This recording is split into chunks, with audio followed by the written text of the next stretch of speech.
Why we don't see things as they truly are. A Buddhist perspective. Why we misperceive the world. The brain's illusion of reality. Have you ever spent several minutes looking for your glasses, only to realize they were already on your head? Or searched for your phone while it was literally in your hand? We laugh at ourselves in those moments, but they point to something far deeper than forgetfulness. They show us that seeing is not as simple as opening our eyes. Your eyes didn't fail. Light still traveled from the object into your retina. What failed was something subtler: attention, perception, meaning. Your mind was stuck in the idea, the phone is lost. So even when the truth was right in front of you, you didn't see it. This isn't just a funny quirk of human psychology. It's a crack in the illusion we live by. Most of us assume we see the world clearly, as it truly is. But modern science says otherwise. According to neuroscientist Emil Seth, we're all hallucinating all the time. When we agree about our hallucinations, we call it reality. His point isn't that we're imagining things randomly. He means the brain doesn't passively receive data. It actively constructs experience. Based on memories, beliefs, and past patterns, it predicts what's out there, then updates those predictions using raw sensory input. What you experience as reality is actually your brain's best guess. It's not just theory, we can experience it firsthand. Take optical illusions. A still image can seem to move. Identical lines can look completely different. Or think of that viral dress. Was it blue and black or white and gold? The photo didn't change, but different assumptions led to different perceptions. Same light, same eyes, different inner filters. This isn't limited to visual tricks. It's how we navigate life. If you're anxious, a neutral comment can sound like a threat. If you're in love, the same words might feel like warmth. The world doesn't shift, but our minds do. And with it, so does everything we see. Philosophy has long echoed this idea. Plato's allegory of the cave imagined people watching shadows on a wall, mistaking them for reality, never realizing they were only reflections. The Jewish Talmud puts it more simply. We don't see things as they are. We see them as we are. And that, right there, is the turning point. Because it's not just our eyes that are unreliable. It's our whole mental world. The mind constantly filters, edits, and reinterprets, not to deceive us, but to help us survive. Still, the cost is high. We begin to mistake the filtered version for the full truth. We think we're seeing the world clearly, but in truth, we're looking through tinted glass. This is not a flaw of individuals. It's a universal condition. Even 2,500 years ago, the Buddha observed, "Blind is the world. Few are those who truly see." And he wasn't speaking about physical vision. He was pointing to this subtle blindness of perception, a blindness we rarely even notice. So before we can speak about truth, wisdom, or freedom, we have to ask something more basic. Are we truly seeing it all? The roots of distortion, how the mind mislabels reality. If the world we perceive is shaped by the mind, then what exactly is warping the lens? According to the Buddha, it begins with one simple but devastating mistake. Avidya, a word in Pali that's often translated as ignorance. But it's not the ignorance of lacking information. It's the kind that doesn't even realize it's there. Avidya is like wearing tinted glasses from birth and never knowing they're coloring everything you see. It's the quiet assumption that what we experience is the full truth, that our reactions are justified, that our labels are accurate, that our view is the only one. And because we never question it, we stay trapped in it. This blindness is not vague. It has structure. The Buddha described it in the first link of dependent origination, a chain of conditions that keeps suffering alive. From this root, 4 powerful distortions of reality emerge, known as vipallasa. We see what is impermanent as permanent.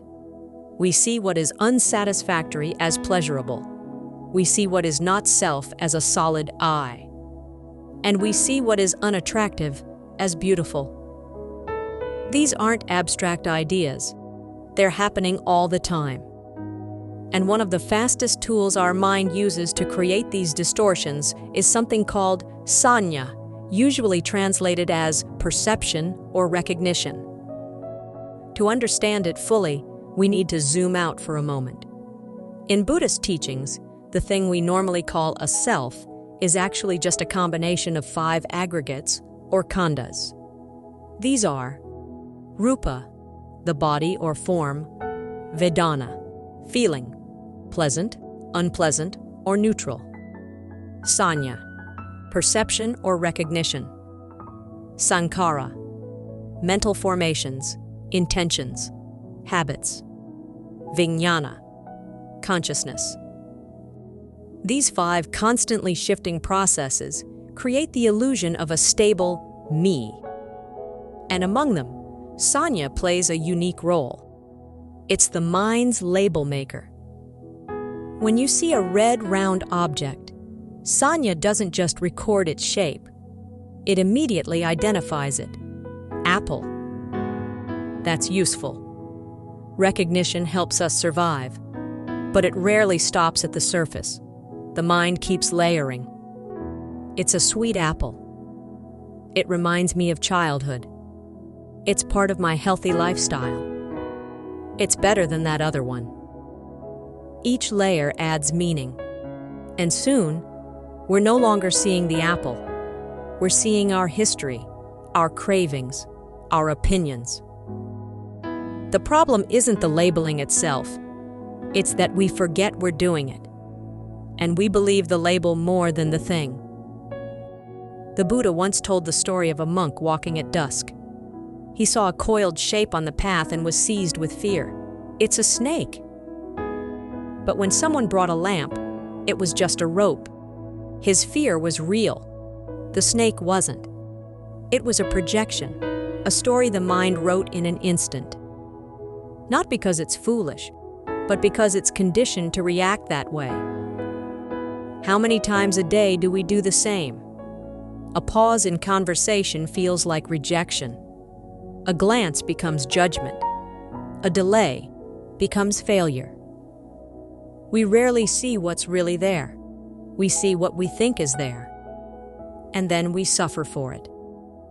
But no illusion is more persistent than the idea of a self. We don't just think thoughts. We claim them. We don't just feel pain. We say my pain. We don't just hear praise. We think I am great. This subtle process is driven by something the Buddha called mana, conceit, or more deeply, the I maker. It's the function of the mind that inserts me and mine into every corner of experience. Even when nothing needs to be personalized, it quietly rewrites the script to center the self. This is how the idea of I is constructed, not by one thought, but by millions of tiny insertions, moment to moment. And once that I is in the picture, everything else bends around it. We don't see clearly anymore. We see in relation to ourselves. What we like, what we fear, what we want to protect. The tragedy is not just that the mind distorts. It's that we believe the distortion is reality. And so, the cycle continues. When science meets the path, two roads to the same insight. It's easy to assume that the Buddha's teachings belong to the distant past, to quiet temples, ancient texts, and the inner world of meditation. But today, something remarkable is happening. Some of the Buddha's deepest insights are being rediscovered in places that seem completely unrelated. In neuroscience labs, in philosophy classrooms, in brain imaging machines. Take the predictive processing model in modern neuroscience. It describes the brain not as a passive receiver of data, but as a dynamic prediction engine. The brain constantly generates mental models based on past experience, then updates them when new sensory input arrives. It's a continuous loop of expectation and correction. And this, astonishingly, mirrors what Buddhism has long called sankhara, the mental formations, habits, and conditionings that shape how we experience the world. In both views, we don't see the world as it is. We see what the mind expects to see. Not reality, but a simulation, a projection conditioned by memory, fear, and desire. And these echoes aren't limited to science. Some of the greatest minds in Western philosophy wrestled with the same puzzle. In the 18th century, Immanuel Kant argued that we can never know the thing in itself, the raw reality behind our senses. We only ever know phenomena, the world as it appears, structured by the mind's own filters of space, time, and causality. Our experience is never of reality directly, but of reality as processed through the structures of consciousness. Then came David Hume, who searched for a self and found none. When he looked within, he didn't find a single unified I. What he found was a flowing stream of impressions, sights, sounds, sensations, thoughts, always changing, never solid. In his words, the self was just a bundle of perceptions. Without ever encountering Buddhist texts, Hume arrived at a view strikingly close to the Buddha's teaching of anatta, not self. No unchanging core, just processes in flux. But here is where the two traditions part ways. Science and philosophy often stop at description. They tell us what the mind is doing. But the Buddha wasn't interested in mere explanation. His concern was freedom, liberation, how to end suffering. A neuroscientist might tell you that the sense of self is an illusion created by the brain. A Buddhist practitioner asks, if that's true, then why suffer over it? Why cling to it at all? This is the turning point. Where science maps the structure, Dharma offers direction. Science says, this is what the mind does. Buddhism asks, and what will you do now that you see it? It's not a rejection of science, far from it. In fact, the convergence of these two traditions gives us something powerful, a shared confidence that we're not imagining this, that the illusions of perception, self, and permanence are not just poetic metaphors, but deeply embedded features of human consciousness, now confirmed through both introspection and imaging machines. But only one of these roads points beyond the illusion. Because the Buddha didn't stop at the insight that the world is distorted. He walked the path that frees us from the distortion itself. The practice of clear seeing, waking up from the mind's dream. So far, we've explored how the mind shapes our reality, how perception is filtered, distorted, and often mistaken. But what now? If illusion is the diagnosis, then what is the path toward clarity? The Buddha didn't just leave us with abstract philosophy. He offered something infinitely more powerful, a practice, a way of training the mind to see clearly, moment by moment. It's not a quick fix. It's not dramatic. But it is quietly radical. One day, a man named Bahia came to the Buddha, desperate to understand the truth. And the Buddha gave him a teaching so direct, so precise, that it has echoed for centuries. He taught, "In the seen, there will be only the seen. In the heard, only the heard. In the sensed, only the sensed. In the cognized, only the cognized. When for you there is no you in connection with that, then you will have reached the end of suffering." This is not poetry. It's the essence of mindfulness. It means seeing what's here without immediately wrapping it in stories, judgments, or identity.